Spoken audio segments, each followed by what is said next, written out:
My daughter grabbed my wrist right as I reached for the pill bottle. Dad, stop. Don't take Mom's pills anymore. Her voice was shaking. Her eyes were terrified. I frowned. These are your mother's prescriptions, I said. Why shouldn't I take them? She used them for years.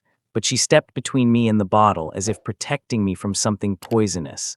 Dad, she whispered. The doctor called. He said those pills were never meant for her. My heart stuttered. What do you mean never meant for her? My daughter swallowed hard, tears forming. Dad, Mom wasn't supposed to take them. You were. And the truth the doctor revealed next left me frozen to the core. Before we continue, please subscribe to the channel and tell us where you're listening from in the comments. Your support truly helps these stories reach more people. My name is Thomas Greer. I'm 65 years old. For years, I believed my wife's illness was a tragedy none of us could control. But one phone call from her doctor shattered everything I thought I knew. And what I discovered about her medication changed my life more than her death ever did. I picked up the pill bottle again, my hand shaking, my daughter standing in front of me as if I were holding a weapon instead of medicine. Dad, she whispered, please trust me. Her name was Lily, 32 years old, smart, level-headed, not the type to panic without reason. But today her face looked carved from fear. These were your mother's pills, I repeated slowly. She took them every morning. Why didn't the doctor stop her then? Why now? Lily pressed her lips together and wiped tears that hadn't fallen yet. Because he didn't know, she said. She took a breath, steadying herself. He didn't know until today. I set the bottle on the kitchen table. The amber plastic glowed under the morning sun. Something felt wrong. The kind of wrong that prickles your neck long before your mind understands why. My wife, Margaret, had passed 8 months earlier. A slow, confusing decline, fatigue, memory slip-ups, tremors in her hands. Shortness of breath. Doctors couldn't quite agree on a diagnosis. They blamed stress, age, thyroid issues, even depression. But nothing helped. Not the pills, not the diets, not the specialists. We watched her fade one piece at a time. And the pills, the ones in front of me, became part of our routine. Every morning at 8:00 a.m., I laid them out on a white ceramic dish.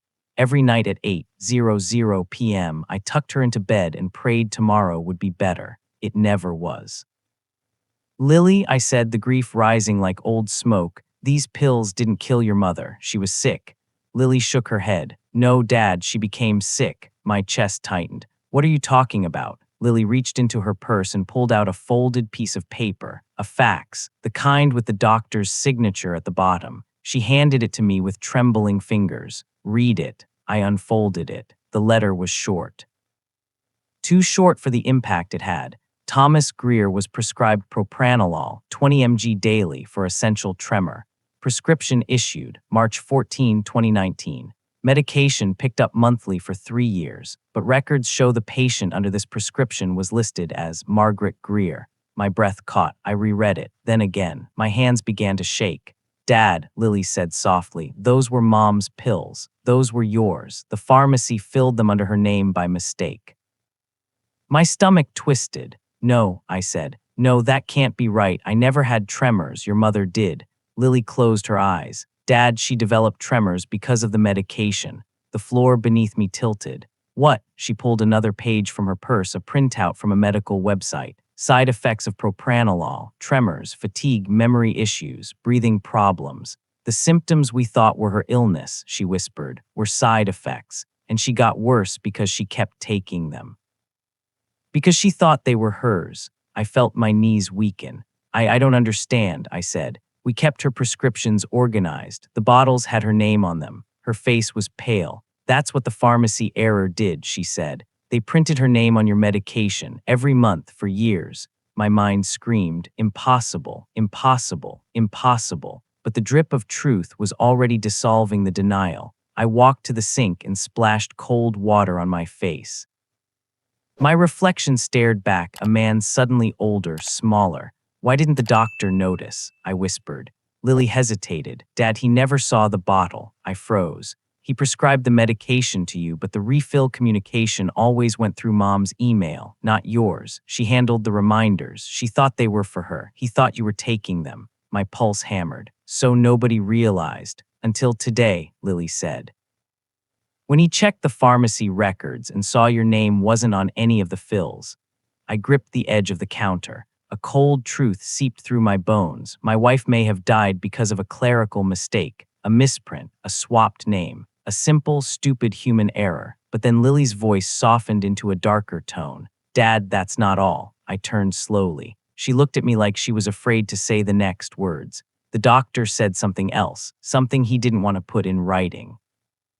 He said we should come in tomorrow morning, urgently. My mouth went dry. Why? I whispered. Lily swallowed hard. He said he's been reviewing Mom's old lab results and there's something in them that shouldn't be there. The room felt colder, smaller. What do you mean something? I demanded. Lily shook her head, tears finally falling. I don't know, he just said it's serious and that he needs to talk to you face to face. I stared at my daughter, at the pill bottle. At the faint M. Greer printed in black ink. My hands trembled with realization.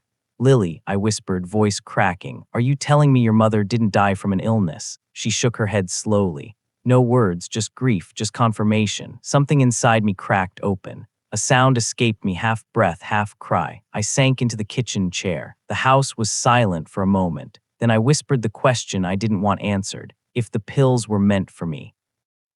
Then why did she take them? Lily's face went pale.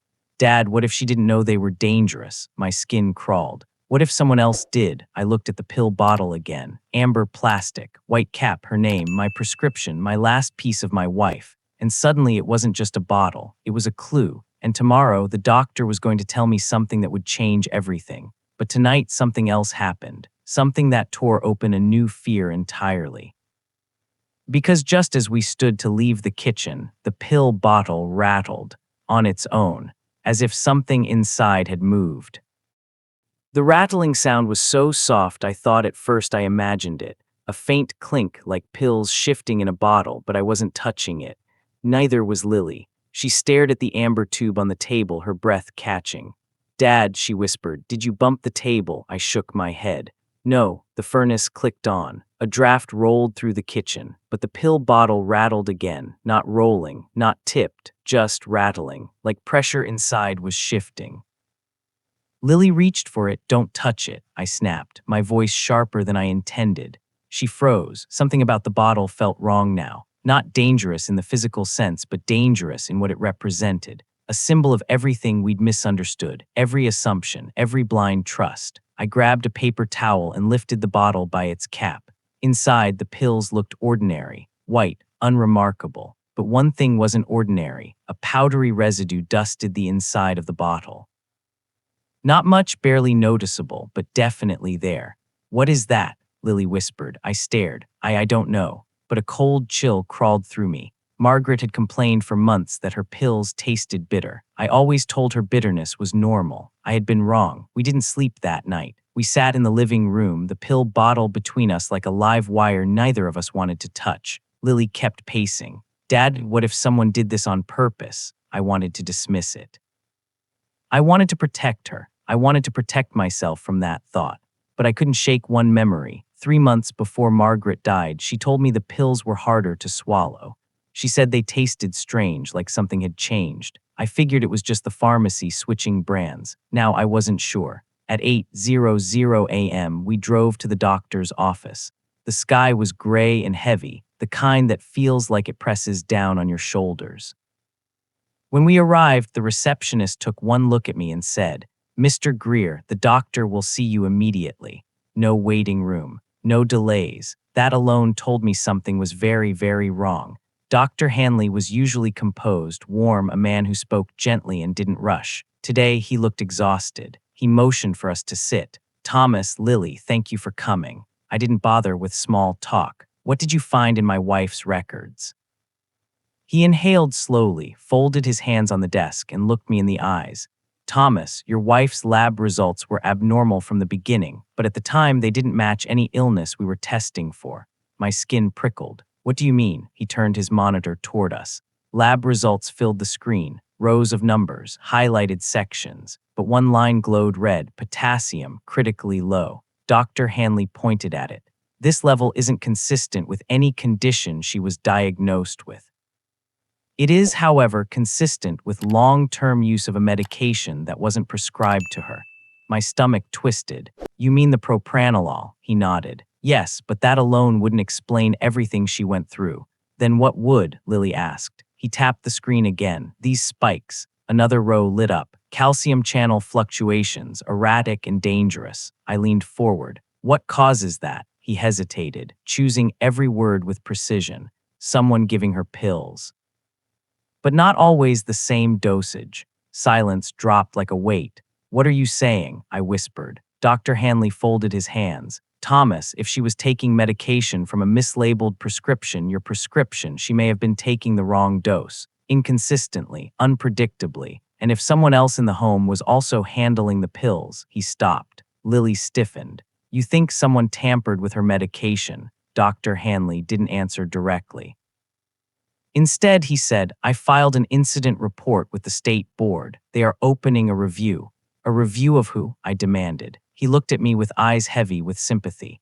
You, Thomas. The air in the room snapped. What? Lily gasped. No, I said immediately. No, I would never. I believe you, Dr. Hanley said quickly.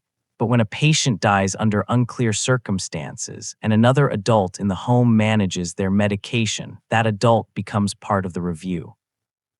My vision blurred, so they think I killed my wife. No, he said firmly. Not intentionally, but they need to determine whether the medication errors were accidental or, he didn't finish the sentence, or deliberate. Lily grabbed my hand. Doctor, who requested the review? She demanded. Dr. Hanley hesitated, then said, someone filed an anonymous complaint. My breath stopped. Anonymous. That same word again. First your story with Ethan, now this one.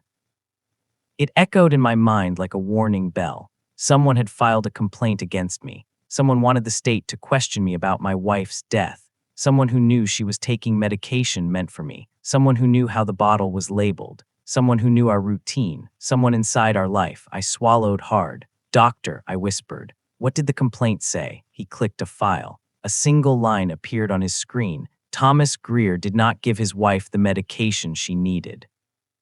Lily stared. Who would say that? Why would anyone? Then she froze mid-sentence. Her eyes widened. Dad, the life insurance. She put a trembling hand over her mouth. It has a clause. If there's suspicion of negligence, the payout is frozen. My heart dropped into my stomach. Someone wasn't just accusing me. Someone was trying to block our claim. How long is the freeze? Lily asked. 30 days, the doctor said. And after that, I whispered.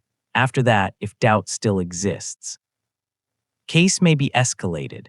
Escalated, Lily repeated. He looked at me. Into a criminal inquiry. The room went silent. My blood went cold. Someone wanted me investigated. Someone wanted my name dragged through the mud. Someone wanted us financially stuck. Someone wanted Margaret's death to look like my fault. But who and why? Dr. Hanley cleared his throat gently. Thomas, there is something else. He reached into a drawer and pulled out a clear evidence bag. Inside was a pill, white. Coated, identical to the ones in Margaret's bottle. But this one had something on it, a faint, dusty coating. He placed the bag on his palm. This pill was found under your wife's pillow the night she died. I stared. What is that dust? I whispered. Dr. Hanley's voice dropped to almost nothing. We don't know yet, but the lab thinks it may not be medication. Lily leaned forward. Then what is it? Dr. Hanley met my eyes. Something that shouldn't have been in your house. My heart pounded. What kind of something? I asked. He took a breath, then spoke the words that made my entire body go cold. The lab thinks it might be a crushed tablet from a drug you stopped taking more than 10 years ago. I stared at him, frozen. What drug? I whispered. He looked at me with an expression that belonged at funerals. Thomas, the medication you took before Margaret ever got sick. My breath shook. No, I whispered. That's impossible. But Lily's face had already drained of color. Dad. Someone was giving Mom your old medication. I felt the room tilt, because there was only one person besides me who knew what that medication looked like. Only one person who had handled it before. Only one person who knew the dosage, the texture, the shape. Only one person who could have slipped it into her routine without me noticing. Someone I trusted, someone who had access, someone who loved Margaret in their own complicated way, someone I never suspected. My voice cracked as I whispered, Lily, we need to talk about your brother. Lily stared at me, frozen mid-breath. My brother, she whispered. Dad, you think Mark did something? I didn't answer. I couldn't. The air in Dr. Hanley's office felt thick, like we were breathing through wool. Mark, my son, my firstborn, he had loved his mother deeply. Too deeply sometimes, protective, possessive, over-involved. And after she died, he barely spoke to either of us. He vanished behind grief like it was a locked door. At first, I thought he just needed space. Now I wasn't sure. Dr. Hanley cleared his throat gently. I didn't want to assume anything, he said, but the medication found under the pillow, the crushed fragment, its chemical profile matched a medication that only you three had access to 10 years ago. He turned to Lily. And your brother filled the prescriptions for your father back when he lived at home. Lily's eyes widened. She whispered, "Oh my God," my hands trembled. "Doctor," I said, my voice barely a breath, "are you saying Mark could have given Margaret my medication intentionally?" Dr. Hanley didn't answer, not with words. His silence was the answer. Lily grabbed my arm. "Dad, we need to talk to him right now." I nodded slowly, but as we stood to leave, Dr. Hanley stopped us. "One more thing," he said. "Someone accessed Margaret's online medical portal 3 weeks before she died, and it wasn't you or Lily." My chest tightened. "Was it Mark?" Lily asked. "It came from his old login," Hanley said, "and the device ID matches one registered to him." Lily covered her mouth. I felt the ground tilt beneath me. "He read her lab results," Hanley said quietly. "He saw her decline. He knew something was wrong. And he didn't tell us," Lily whispered. "Why wouldn't he tell us?" "Because," Dr. Hanley said carefully, "in the wrong mind, knowledge becomes control." Those words stuck in my ribs like something sharp. We left the office in a silence that wasn't silence at all, just fear breathing through two bodies. The drive home was quiet until Lily finally said, "Dad, when did Mom's symptoms really start?" I stared through the windshield. "Around the time Mark moved out." She nodded slowly. "And when he visited, he always made her tea. He brought her meals. He gave her reminders." My heart clenched. Mark had always been attentive, too attentive. He insisted he knew her schedule better than I did. He reorganized the cabinet without asking. He moved her pills into one of those weekly trays. We thought it was helpful. Kind, maybe it was, Lily swallowed. "Dad, did you ever check the trays after he filled them?" The truth hit like a punch. "No," I whispered. I trusted him. The word trusted felt heavy now. We pulled into the driveway. Mark's car was already there. Lily's breath caught. "He's home." The house felt too quiet, not peaceful, not familiar, quiet like a held breath. Mark stood in the doorway of the living room, hands in his pockets, eyes shadowed. "Dad, Lil." His voice was calm, too calm. "I heard you went to see the doctor." Lily stepped forward cautiously. "Why were you at Mom's medical records, Mark?" He didn't flinch. "I was checking what was going on with her before she died," he said. "I never got answers from you too." "Because we didn't have answers," Lily said. He shrugged. "I found them on my own." My heartbeat thudded painfully. "And the medication?" I asked, "Why were you refilling pills under Mom's name? Why were my pills in her bottle?" He lifted his chin slightly. "You wouldn't understand." "Then help us," I said softly. "Make us understand." For a moment, something flickered across his face, fear, grief, guilt, I couldn't tell. Then he exhaled sharply. "Mom was getting worse," he said. "You two were useless. Doctors kept misdiagnosing her. Nobody was helping." His voice rose, cracked. "So I helped." Lily stepped back, horrified. "By giving her Dad's medication." Mark's jaw clenched. "It stabilized him years ago," he said. "I thought maybe it would help her." "It didn't," Lily snapped. His eyes flickered. "I didn't know the dosage was wrong." "You didn't know anything," she exploded. "You aren't a doctor, Mark. You played with her life." Mark shook his head violently. "I wasn't trying to hurt her," he said. "I was trying to save her." I stared at him, this grown man who used to bring me tools from the shed, who used to run into my arms after school. "Mark," I whispered, "why didn't you come to me?" His face twisted. "Because you wouldn't have listened," he said. "You always protected her, no matter what, even when she was sick." "She was sick because of you," Lily shot back. Mark flinched as if struck. "No," he whispered. "No, she was getting sick before the pills. But they made her worse," I said. "You know that now, don't you?" He swallowed. A tear slid down his cheek. "I loved her," he whispered. "I know," I said softly. "That's why this hurts so much." Then Lily asked the question neither of us wanted to hear answered. "Mark, did you file the complaint against Dad?" His silence was louder than any confession. He didn't deny it. He didn't explain. He just stood there, breathing heavily, eyes shining with something unhinged. I had to, he finally whispered. You failed her. Someone had to pay. My heart cracked. She trusted you, he said, and you let her die. No, I whispered. We all lost her. He shook his head hard. No, you lost her. I didn't. Then his voice dropped into something darker. Because she still talks to me. Lily froze. What? She whispered. Mark stepped backward, eyes unfocused, as if listening to someone we couldn't hear. She tells me what to do, he whispered. She told me to protect her memory, to protect our home, to protect, he looked at me. Everything she left behind. Lily grabbed my arm. Dad, he's not well. Mark took another step back. You're not touching her things, he said, his voice trembling. You're not destroying her memory, I promised her. Mark, I began, but he suddenly bolted from the room. Lily gasped. Dad, he's going to the basement. My blood ran cold. The basement, where Margaret kept her journals, her medical bills, her pill trays, where Mark spent hours unmonitored. I pushed myself to stand. Lily, I said urgently, we have to stop him. She nodded. But before we could move, we heard something slam below the floorboards. Metal, then the click of a lock sliding into place. Mark had locked himself in the basement, and he wasn't alone down there. He was talking to someone, but the worst part, we heard a woman's voice answer. For a moment, Lily and I stood frozen at the top of the basement stairs. That sound, that voice, it couldn't be real. A woman, soft, muffled, barely audible, but unmistakably a voice. Mark's voice answered it. Low, urgent, affectionate, my pulse thundered. Dad, Lily whispered, her trembling hand gripping my arm, Mom is gone. There is no one down there. I wished she were right. But part of me knew deep in my bones that whatever awaited us in that basement was going to burn a scar that would never fade. I took a breath and forced myself forward. The first stair groaned under my weight.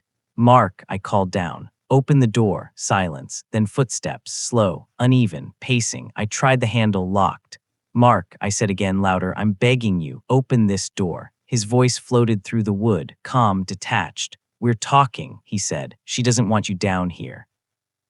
Lily's voice cracked. Who doesn't want him down there, Mark? A beat of silence. Then his answer, Mom. The word sliced through the air like a blade. No, Lily whispered, hands shaking. No, he's hallucinating. I pressed my forehead against the door. The wood was cold.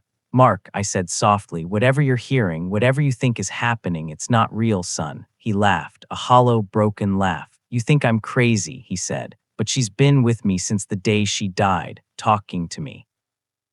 Guiding me, telling me who failed her. My eyes burned. Mark, your mother loved you. She would never want you to do this. His footsteps stopped. Would she? He whispered. You didn't hear her suffering. His voice shook with rage and grief. You weren't there when she cried in the kitchen. You weren't there when she begged anyone to help her. My breath caught. She came to me, he said softly. Not you, me. Lily stepped forward. What have you done, Mark? She asked, voice trembling.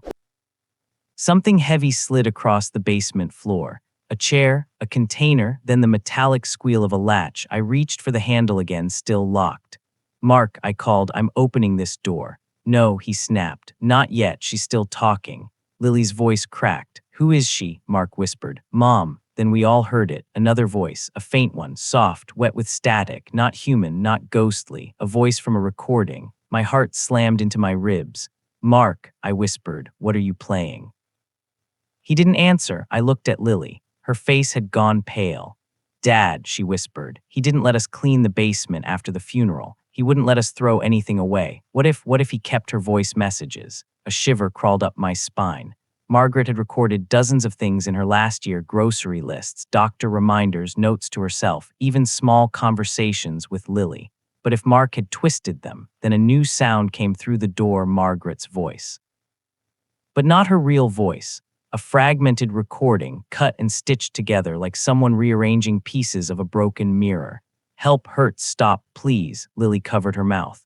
Oh God, she whispered, he thinks she's talking to him. I felt something inside me break. This wasn't evil. This wasn't malice. This was madness. Grief, untreated and festering, had rotted my son from the inside. I stepped back, lifted my foot, and slammed it into the door. Wood cracked. Dad, Lily gasped. I hit it again and again. On the fourth hit, the frame splintered and the door flew open. We rushed inside. The basement was dim, lit only by a single lamp on the workbench. Boxes were everywhere. Mom's old journals, pill trays, receipts, her scarves, her sweaters, her entire life compressed into cardboard and dust. And in the middle of the room, Mark stood beside Margaret's rocking chair, the chair she used to sit in when she read by the window. Only now it was facing us, empty. But Mark stood beside it with a small speaker in his hand, wires running to an old laptop on the table. On the screen, audio files, dozens, clips of Margaret's voice, chopped apart, reassembled into a conversation she never had. My chest tightened. "Oh, Mark," I whispered. He looked up at me, tears streamed down his face. "I didn't want her to leave us," he whispered. "So I kept her alive the only way I knew how." Lily stepped closer. "You needed help," she whispered. "Real help." "Why didn't you tell us you were suffering?" Mark's face twisted into something between rage and agony. "Because you weren't listening," he cried. "You were ready to move on, to pack her things, to sell the house, to forget her." "No," I said, voice breaking. "We were trying to survive." He clutched the speaker to his chest like a child hugging a stuffed animal. "I didn't kill her," he whispered. "I tried to help her. I swear I did." My eyes stung. "Then why give her my old medication?" He trembled. I thought it would stop her shaking. But it made her worse," Lily said softly. "Mark, it made her heart weaker." He nodded slowly, like someone finally understanding a truth they'd run from for too long. "I didn't mean to hurt her," he whispered. "I was just trying to fix everything." I took a step closer. "You can't fix grief, son." His tears fell harder. "I know." He looked at the rocking chair, at the speaker, at the broken pieces of a voice he couldn't let go of. And then he whispered, "Dad, I need help." I reached out my hand. "Come with us," I said. "We're going to get you that help. Tonight." He hesitated. Then, for the first time since Margaret died, he let go of the speaker. It hit the floor. The last fragmented whisper of Margaret's reconstructed voice played through the speaker. "Love you," and then silence. Mark collapsed into my arms. We held him as he sobbed. Not the rage-filled man we'd faced upstairs, but the broken boy who had lost the only person he thought understood him. It took months to unravel everything. Therapists, investigators, doctors. In the end, the truth was this. Margaret died from complications that none of us fully saw. The medication mistake contributed, but it wasn't intentional harm. And the complaint filed against me, withdrawn. The state cleared my name. Mark entered treatment and slowly, painfully, began to return to himself. Lily moved closer to me. We rebuilt our home, our routines, our understanding of each other. But sometimes, late at night, I walk into the basement. The rocking chair sits quietly in the corner, empty still, and I always say the same thing before turning off the light. "I forgive you, Margaret, and I forgive him too," because grief left unspoken is a dangerous thing. But forgiveness keeps the dead where they belong and lets the living finally breathe again.